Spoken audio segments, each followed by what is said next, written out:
Hello friends, मैं विश्वजीत और आप लोग देख रहे हैं मेरा YouTube channel Vishwajeet exclusive. Friends, आज हम जिस टॉपिक के ऊपर डिस्कस करेंगे वो है ग्रुप थ्योरी। तो ग्रुप क्या होता है, ग्रुप के जो बेसिक कॉन्सेप्ट है वो क्या है, जो ग्रुप का डेफिनेशन है वो क्या है, उन सब हम इस वीडियो में देखेंगे। ठीक है, तो चलिए हमारा डिस्कशन स्टार्ट करते हैं। तो पहले हम जिस टॉपिक के ऊपर डिस्कस करेंगे वो है हमारा ग्रुप का डेफिनेशन। ठीक है, तो ग्रुप का डेफिनेशन क्या होता है वो हम अभी जानेंगे। यहाँ पर जो ग्रुप का डेफिनेशन है वो मैंने यहाँ पर लिखा है। तो ग्रुप के डेफिनेशन में क्या बोल रहा है, ये नॉन एम्प्टी सेट, इस जो नॉन एम्प्टी वर्ड है ना वो बहुत इंपॉर्टेंट होता है। ठीक है, ये non empty set, non empty का मतलब क्या है, नॉन एम्प्टी के सेट का मतलब क्या होता है। मान लीजिए यहाँ पर एक सेट है, उसके अंदर एक एलिमेंट होना चाहिए, एटलीस्ट एक एलिमेंट होना चाहिए। नॉन एम्प्टी सेट का मतलब ये होता है कि एक जो सेट है हमारा उसके अंदर एटलीस्ट एक एलिमेंट तो होना चाहिए, नहीं तो ये नॉन एम्प्टी नहीं होगा। ठीक है, ये एम्प्टी हो जाएगा। यहाँ पर एक से ज्यादा हो सकता है, यहाँ पर कोई दिक्कत नहीं है, लेकिन एटलीस्ट एक एलिमेंट तो होना ही चाहिए। ठीक है, ये हो गया हमारा नॉन एम्प्टी सेट। ये नॉन एम्प्टी सेट जी, यहाँ पर जी इसका सेट का नाम है जी, is said to be form a group with respect to the binary operation star if the operation star satisfy the following conditions। हम एक सेट को, एक नॉन एम्प्टी सेट को ग्रुप बोल सकेंगे with respect to the binary operation star। ये जो star है ये बाइनरी ऑपरेशन है, कंपोजिशन है।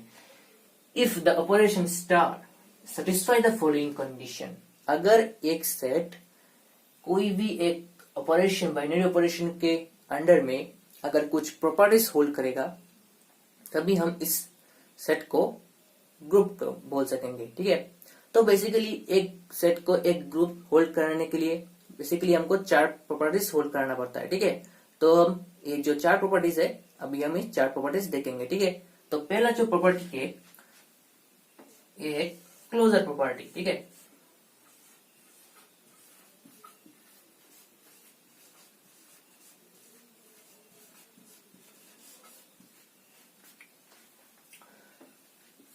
तो क्लोजर प्रॉपर्टी में क्या होता है, क्लोजर प्रॉपर्टी में हमको कोई भी सेट से दो एलिमेंट उठाना होता है। ठीक है, मान लीजिए ये हमारा एक सेट है, यहाँ पर एक एलिमेंट ए और एक एलिमेंट है बी। अगर इन दोनों का एलिमेंट, इन दोनों जो एलिमेंट हमने इस सेट से लिया है, अगर इनका composition with respect to star, अगर इनका जो रिजल्टेंट होता है वो भी हमारा इस सेट में बिलोंग करता है, तभी हम इस सेट को क्लोजर बोल सकेंगे कि ये सेट हमारा क्लोजर प्रॉपर्टी को होल्ड करता है। ठीक है, कैसे, मान लीजिए यहाँ पर ए और बी, हमने जो एलिमेंट है वो हमने इस जी से लिया है जिसका नाम है सेट। अगर इन दोनों का resultant with respect to the binary operation star ये भी हमारा अगर जी में बिलोंग करेगा तभी हम इस सेट को बोल सकेंगे कि ये सेट जो है हमारा क्लोजर प्रॉपर्टी होल्ड करता है। ठीक है, तो यहाँ पे लिखेंगे therefore G holds the closure property।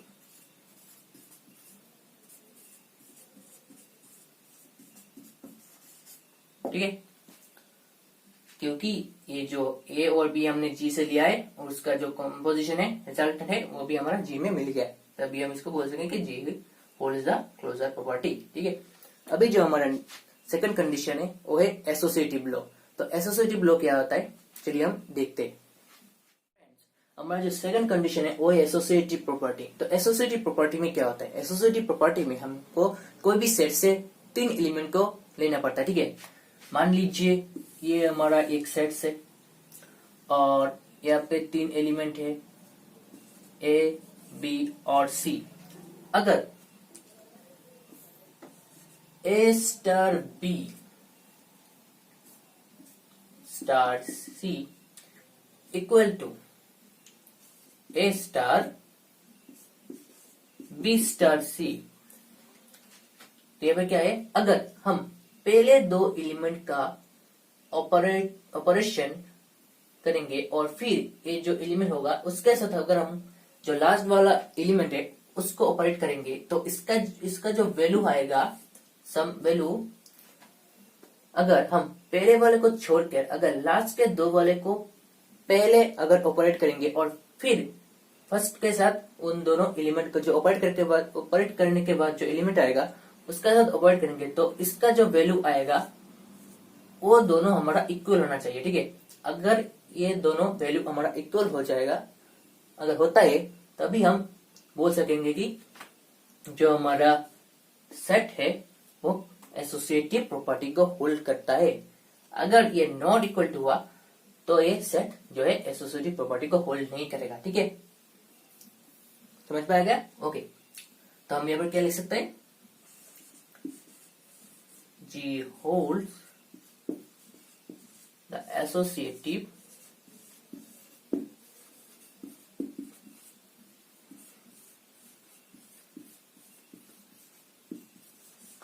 property with respect to star.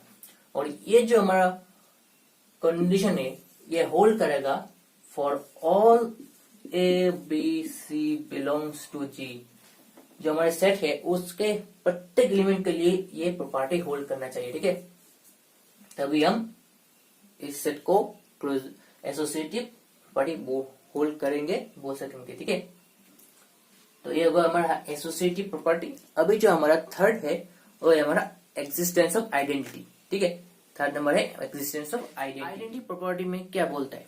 ठीक है, आइडेंटिटी प्रॉपर्टी में है ये सेट जी, अगर हम यहाँ पर एक सेट लेते G, A set G is said to be satisfy the identity property if for all A belongs to G। इसका मतलब है for all A belongs to G there exists an element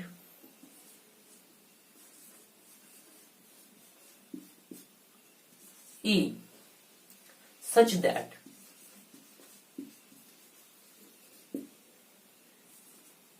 A star E is equals to E star A is equals to A।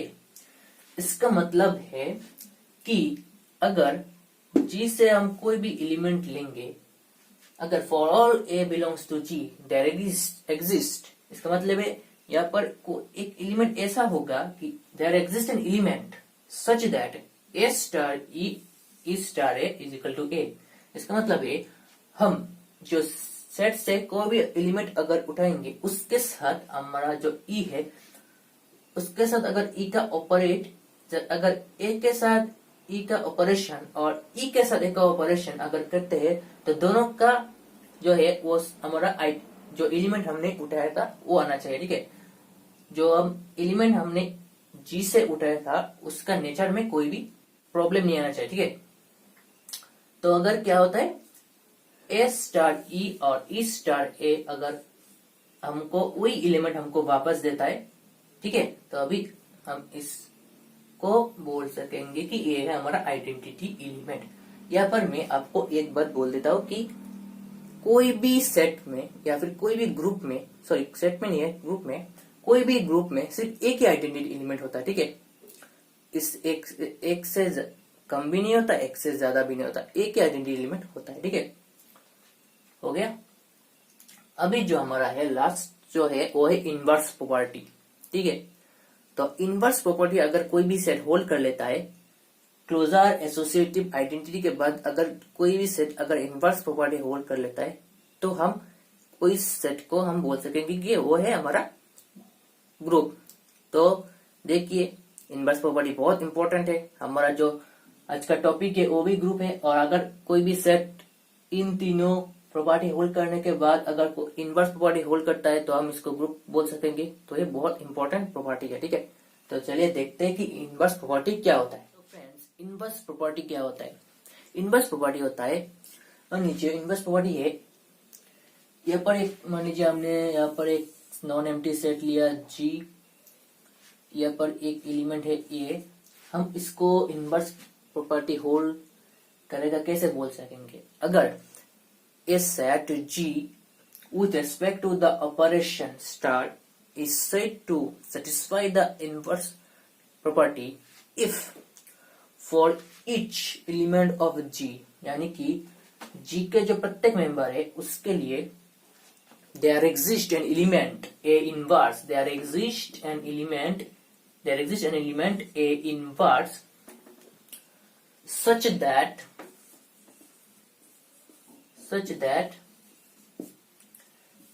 A star A inverse is equals to A inverse star A is equals to E।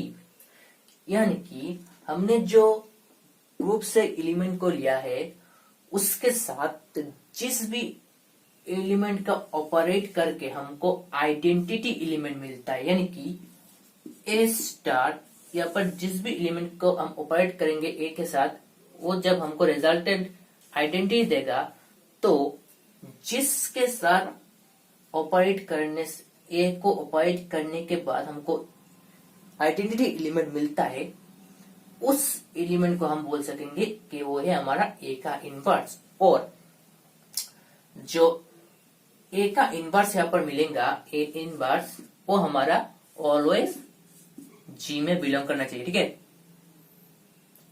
वो हमारा always जी में belong करना होगा, ठीक है। तो ये हो गया हमारा इनवर्स प्रॉपर्टी। और मैं आपको यहाँ पर एक चीज बता देता हूँ कि अगर मान लीजिए इनवर्स प्रॉपर्टी क्या है, मल्टीप्लीकेशन के समय हमारा ए का इनवर्स होगा 1/a, ठीक है, और एडिटिव के समय ए का इनवर्स होगा -a। ये इन जनरल है, ठीक है। तो ये हुआ हमारा इनवर्स प्रॉपर्टी। तो फ्रेंड्स, हमारा जो ग्रुप सेट है जी, उसने ग्रुप होने के लिए जो 4 प्रॉपर्टी चाहिए वो सारे चारों प्रॉपर्टी यहाँ पर होल्ड कर लिया। तो अभी हम इस सेट को बोल सकेंगे कि वो अभी एक ग्रुप फॉर्म करेगा। तो हम बोल सकेंगे कि G is a group with respect to the operation star। और अगर कोई भी सेट कोई भी ऑपरेशन के अंडर ग्रुप फॉर्म करता है तो हम इसको नोटेट कर सकते ऐसे, ठीक है। ये हो गया हमारा ग्रुप का नोटेट करने का तरीका। तो अगर एक सेट को हमको ग्रुप फॉर्म कराना है तो 4 प्रॉपर्टी हमको होल्ड करना चाहिए।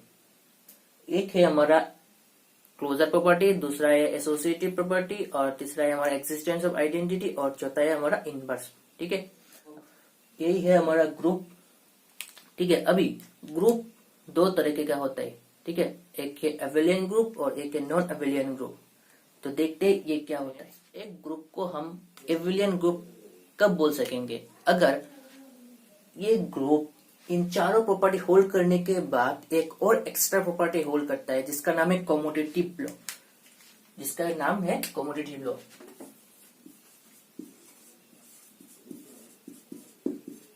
कम्यूटेटिव लॉ, कम्यूटेटिव लॉ में क्या होता है, कम्यूटेटिव लॉ में मान लीजिए यहाँ पर एक सेट है, इस सेट्स नहीं, यहाँ पर एक ग्रुप है, सेट नहीं, यहाँ पर ग्रुप होना चाहिए, ठीक है, क्योंकि ग्रुप होने के बाद ही हमारा एबेलियन आता है, ठीक है। मान लीजिए यहाँ पर एक ग्रुप है, इससे अगर हम 2 एलिमेंट को लेंगे, अगर ए के साथ बी का composition with respect to star, इसका वैल्यू इक्वल होता है बी के साथ ए का composition with respect to star for all A B belongs to G.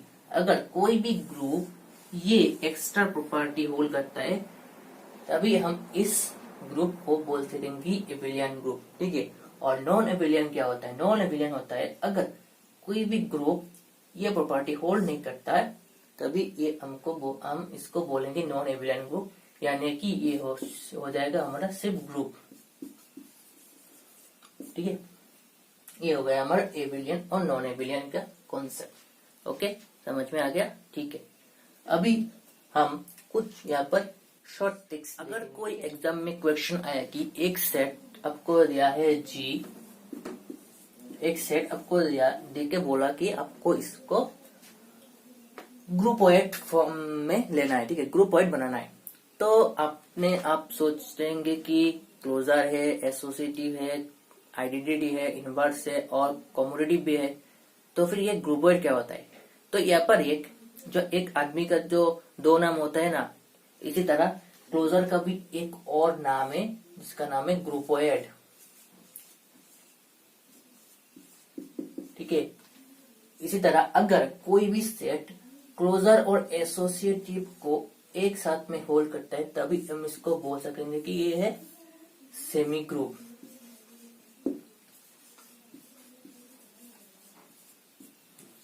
अगर एक ही सेट एक साथ में ये तीनों प्रॉपर्टी होल्ड करता है तब हम इनको बोलेंगे कि मोनोइड। और अगर कोई भी सेट एक साथ चार प्रॉपर्टी होल्ड करता है, अभी हमने सीखा है कि अगर चार प्रॉपर्टी होल्ड करता है तभी इसको हम बोलेंगे कि ग्रुप। और अगर ये एक्स्ट्रा प्रॉपर्टी होल्ड करता है तब ये भी हमने अभी पढ़ा है, इसका नाम होगा एबिलियन, ठीक है। तो ये हो गया हमारा एबिलियन, ठीक है। तो यही था आज का हमारा ग्रुप के ऊपर डिस्कशन। आई होप आपको भी ये टॉपिक अच्छा लगा होगा, और अगर कोई भी इस डाउट है तो प्लीज कमेंट सेक्शन में बताइएगा। तो आज के लिए इतना ही। अगर आपको मेरा ये वीडियो अच्छा लगे तो प्लीज लाइक कीजिएगा, शेयर कीजिएगा और सब्सक्राइब कीजिएगा। और सब्सक्राइब करते वक्त बेल आइकन को भी जरूर प्रेस कर दीजिएगा ताकि मेरा जो आगे आने वाले का वीडियो का सब नोटिफिकेशन सबसे पहले आपके पास पहुंच जाए, ठीक है। तो आज के लिए इतना ही, तब तक के लिए मिलते हैं अगले वीडियो में।